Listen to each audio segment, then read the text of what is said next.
The night was colder than usual, and the city seemed to hold its breath. The rain didn't just fall, it whispered secrets, bouncing off the cobblestones of St. John's Harbor. Somewhere between the sound of crashing waves and police sirens, Detective Charlie Hudson stood in silence, staring at a body he wished he'd never found. Beside him, Rex let out a low growl, his fur bristling against the damp wind. This wasn't just another case. This was personal. And before the night was over, nothing would be the same again. The dockyard was almost empty, except for the hum of generators and the soft flicker of blue and red lights cutting through the mist. The smell of salt and diesel mixed in the air, heavy and cold. Officers moved quietly, their boots echoing against wet metal. Somewhere near the edge, two figures stood still, Detective Hudson and his loyal partner, Rex. Rex's nose twitched as he sniffed the ground. His body was tense, his focus sharp. Every movement meant something. Hudson followed, his flashlight tracing over the puddles and broken crates scattered around. "What do you see, boy?" he whispered, though he already knew Rex was onto something. A few steps ahead, the beam of light stopped. It landed on a shoe. A man's shoe. The rest of the body lay half hidden under a torn tarpaulin. Hudson felt a chill crawl up his neck. He motioned to the officers. "Get the coroner here, now!" The officers hurried off, but Hudson didn't move. He just stared, as if his mind refused to accept what his eyes saw. He crouched down, lifting the tarp slowly. The camera never shows the face, only Hudson's reaction. His expression hardens, his breathing quickens. A moment later, he whispers a name under his breath, a name that hits him like a punch to the gut. "Ryan." Rex whined softly beside him, nudging Hudson's arm. The bond between them was more than words. Rex could feel the pain in his partner's silence. Ryan wasn't just another victim. He was an old friend, a detective Hudson had once trusted with his life. As the wind howled, a piece of paper flapped against a nearby crate. Rex barked once, drawing Hudson's attention. He picked it up carefully. It was soaked, torn, but a few words were still visible. "Not who you think." "Watch your back." The note sent a cold wave through Hudson. This wasn't just a killing, it was a warning. A message meant for him. He turned toward the shadows, scanning the dark corners of the dockyard, as if expecting someone to step out. But there was no one. Just the endless sound of rain and Rex's quiet breathing. The forensics team arrived, breaking the silence with their routine chatter and camera clicks. But Hudson barely heard them. His mind was already racing. Who would do this? Why leave a note? And how did Ryan, of all people, end up dead here? One of the younger officers approached him. "Sir, the victim's badge was found in the water." "It's his Detective Ryan Cole?" Hudson closed his eyes. The confirmation hit like a final blow. He straightened up, voice steady but cold. "Bag everything. Every inch of this place. I want prints, fibers, tire tracks, anything!" Rex barked again, nose pressed to the ground, pulling toward the edge of the pier. Hudson followed. There, beneath the dock lights, Rex pawed at a set of footprints leading away from the scene. Fresh ones. Someone had been there, maybe still close. Hudson looked into the fog, eyes narrowing. The camera pans out, showing Hudson and Rex standing side by side against the night, silhouettes framed by flashing lights and rain. The voiceover fades in softly. The morning after the dockyard discovery, the city felt different, quieter, heavier, as if the fog itself carried the weight of secrets. The sun struggled to rise through thick gray clouds, painting the precinct in shades of dull silver. Inside, the air buzzed with the low hum of tension. Every officer knew what had happened last night. A detective was dead, and the killer was still out there. Detective Charlie Hudson sat alone at his desk, eyes fixed on the evidence board. Photos, notes, and a map of the dockyard filled the wall in front of him, a chaotic storm of red strings and question marks. In the corner of the room, Rex lay alert, ears twitching at every sound, his gaze following Hudson's every move.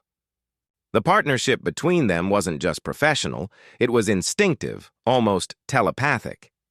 Hudson's fingers traced over a photograph of Ryan Cole, the victim, his old partner. The man who once had his back in countless cases. Now his face stared back lifelessly from a case file. Hudson muttered under his breath, You were working something off the books, weren't you, Ryan? He opened the evidence bag containing the soaked note found at the crime scene. Under the glare of a desk lamp, the words seemed to bleed through the paper. Not who you think.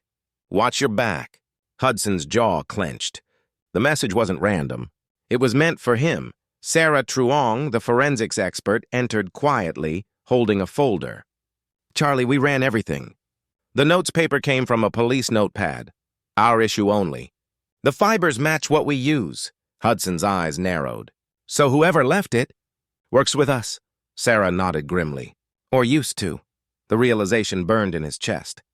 A cop, someone inside the system. Someone he might have shared a drink with, trusted with a secret, even called a friend. Just then, Rex barked sharply.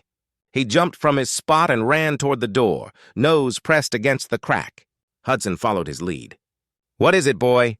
Rex growled softly, then scratched at the ground, his signal for a familiar scent.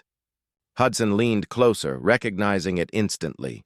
Diesel, the same smell from the dockyard. Within minutes, Hudson and Rex were back at the scene. The day's light made everything look less eerie, but more real. The smell of the sea was strong, and the police tape fluttered in the wind. Rex trotted ahead, nose close to the ground, tail straight. He was on the trail again. They followed the scent through the narrow path behind the docks, past rusted containers and half-collapsed fences. Suddenly, Rex stopped, pawing at a dark spot on the concrete. Hudson crouched down. It was a tire mark, still faintly fresh. He measured the width with his fingers. Truck tires. Heavy duty. Maybe a delivery van. He looked around and spotted a nearby security camera, its red light blinking faintly. You've got eyes, don't you? He murmured. Back at the precinct, they pulled the footage. The grainy video showed a shadowy figure loading something into a white van at 10:37 p.m., just minutes before the body was found. The figure wore a police jacket, but when the face turned toward the camera, the image glitched, freezing for half a second. It was enough to make Hudson's stomach twist. Sarah leaned closer. That's a uniform from our precinct. Hudson stared at the paused frame. The figure's badge was blurred, but one detail stood out. The keychain hanging from the belt. A small worn silver dog tag, the same kind Ryan used to carry. Rex let out a low growl. Hudson whispered, You're right, boy. This wasn't random. Someone wanted to send a message, and they wanted me to find it. The precinct clock ticked louder than usual. Every second seemed to echo through the halls like a warning. Detective Hudson stood by the window, staring at the rain dripping down the glass. The world outside looked blurred, almost like his thoughts.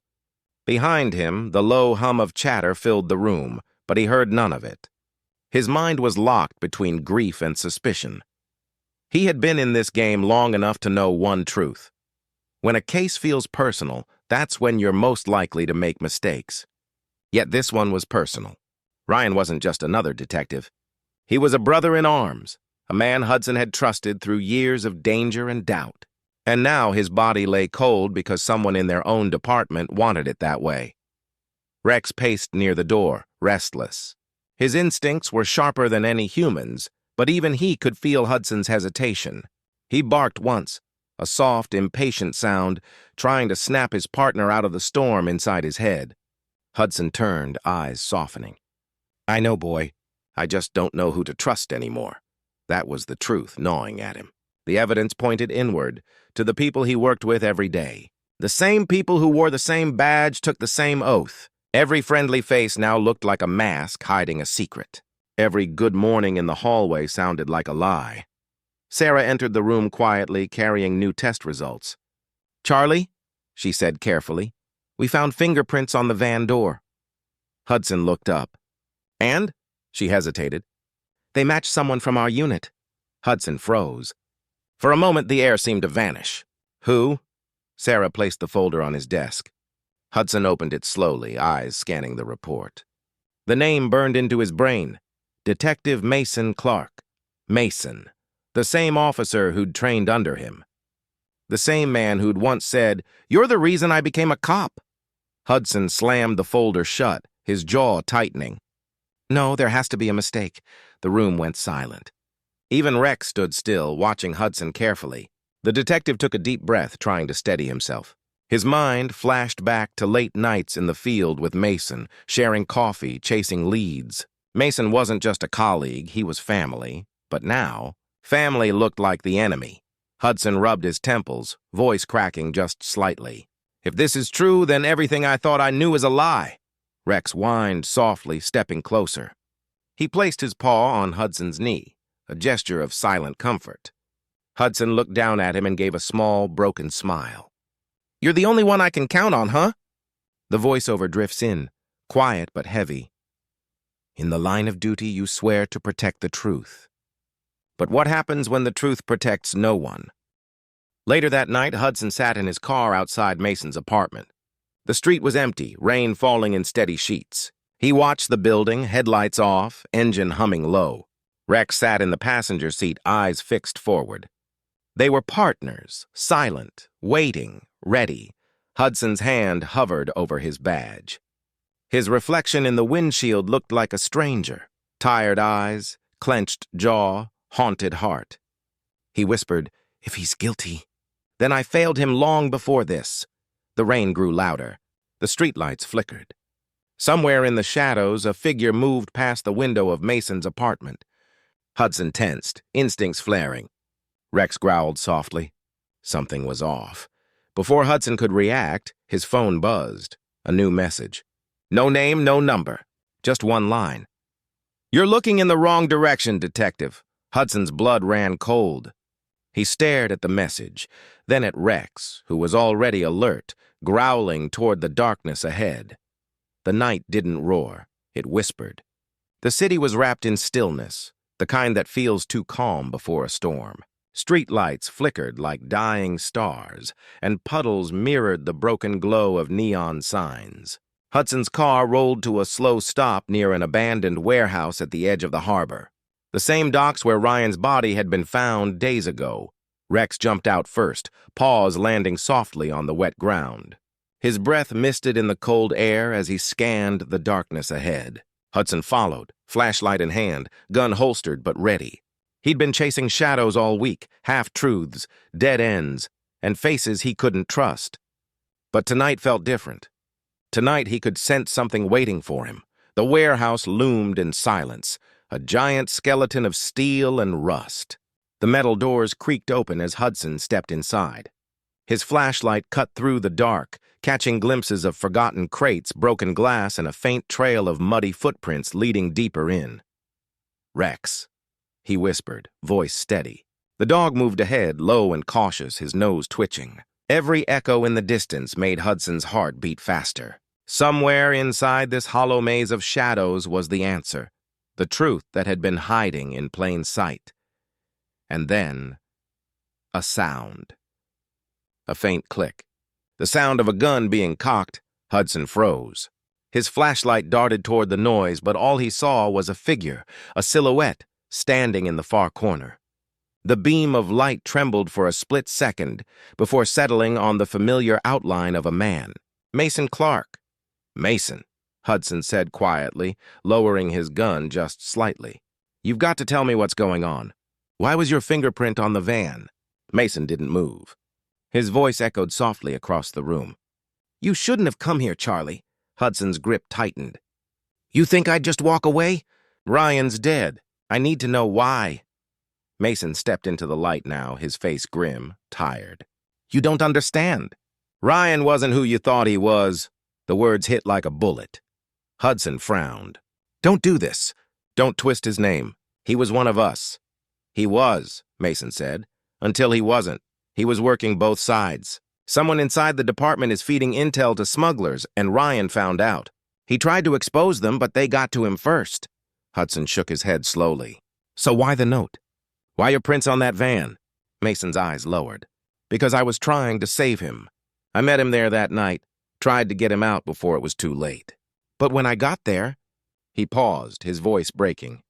"He was already gone. And I knew whoever did it was watching." The silence stretched between them, heavy and sharp. Before Hudson could respond, Rex barked, a deep, urgent bark that filled the room. Hudson spun around. A red laser dot danced across the floor. then another. "Someone else was there! Down!" Hudson shouted, diving behind a crate as bullets tore through the air. Mason ducked, returning fire. Sparks flew as metal screamed under the impact. Rex darted behind cover, growling at the unseen shooter. Hudson's mind raced. This wasn't a setup between friends. It was a trap. Whoever killed Ryan wanted both of them silenced. The gunfire stopped as suddenly as it began. The shooter was gone, swallowed by the darkness. Only the sound of dripping water and Hudson's heartbeat filled the room. Mason leaned against a wall, breathing hard. "You see now? They're not done. Ryan was just the beginning." Hudson nodded slowly, the pieces falling together in his mind. The betrayal wasn't about one man. It was an infection spreading through the force. Someone higher up was pulling the strings. He looked down at Rex, whose ears were still perked, body trembling with focus. "Find him, boy," Hudson whispered. Rex darted toward the far exit, sniffing the air, tail rigid. The camera followed his movements, fast, silent, precise. He stopped near a set of footprints leading out of the warehouse and barked once. The trail was fresh. Hudson turned to Mason. "We're not stopping, not now. Whoever they are, they just made this personal." The narration fades in over a slow zoom of Hudson and Rex silhouetted in the warehouse doorway. The storm had been waiting for this night. Wind tore through the docks like a living thing, howling between steel beams and shattered glass. Waves smashed against the pier, exploding into white foam. Inside the warehouse, thunder rolled through the roof as if the sky itself was warning them what was about to come. Hudson's flashlight flickered, its dying beam sweeping across the wet floor. The air smelled of gunpowder, salt, and fear. Rex stayed close to his side, fur soaked, teeth bared. Every muscle in the dog's body was tense, ready. The last few days had led them here. Lies, betrayal, half-truths. Now it all ended tonight. A door slammed somewhere behind them. Hudson turned fast, gun drawn, eyes scanning the shadows. "Come out," he said, voice hard. "You've been running long enough." A shape emerged from the darkness. Not Mason, someone taller, broader. A voice echoed calm but cruel. "You shouldn't have dug this deep, Detective." "Some truths are meant to stay buried." Hudson's heart thudded. He knew that voice. Superintendent Hale, his superior. The man who'd been guiding this investigation from the start. Hudson's voice trembled with disbelief. It was you all along?" Hale stepped into the light, rain dripping from his coat. "Ryan found out. He threatened to expose the deals I made with the smugglers. I gave him a choice, walk away or disappear. He chose wrong." Rex growled low, moving between Hudson and Hale, his instincts reading the danger faster than words could. Hale raised his gun, aiming straight at Hudson. "Don't make this harder. You were always the good one, Charlie. Always believed a badge meant something." Hudson's eyes hardened. "It still does." Then chaos. A flash of lightning. A gunshot. Hudson dove to the side, bullets shattering crates behind him. Rex lunged forward, tackling Hale's arm. The gun flew across the floor. The fight turned brutal, two men locked in rage and desperation. Wood splintered, boots slipped on wet concrete, every hit echoing through the empty warehouse. Hudson grabbed a broken pipe, blocking Hale's swing. "You killed your own men!" he shouted. "You killed Ryan!" Hale's voice twisted into a growl. "I protected this department. You think justice pays the bills? You think loyalty keeps the lights on?" Rex lunged again, this time biting down hard on Hale's wrist. Hale screamed, the gun clattering away. Hudson rushed in, tackling him to the ground. Rain poured through holes in the roof, soaking them both. Hale reached for a knife from his boot, but Hudson was faster. He twisted his arm and slammed the blade aside. For a moment, everything stopped. Just the sound of breathing, rain, and the faint hum of thunder fading in the distance. Hudson stood over Hale, chest heaving, gun trained steady. Rex growled beside him, eyes locked on the man who had betrayed them all. "You'll never make it stick," Hale sneered. "You've got no proof." Hudson reached into his pocket and pulled out the small recording device Rex had found earlier, the one from Ryan's case file. He pressed play. Hale's voice crackled through the static, recorded weeks before Ryan's death. Hale froze. The color drained from his face. Hudson stepped closer, voice steady but cold. "Looks like Ryan got the last word." Sirens wailed in the distance. Backup arriving. Hudson holstered his weapon and cuffed Hale, pushing him to the floor. Rex barked once, sharp and final, as if sealing the moment. As officers stormed in, Hudson stood still for a long moment, staring at the man who had corrupted everything he believed in. The storm outside was easing, but inside him it still raged. The camera pulled back, Hudson and Rex silhouetted against flashing blue lights, rain falling like glass. The voiceover rose softly, filled with weight and calm.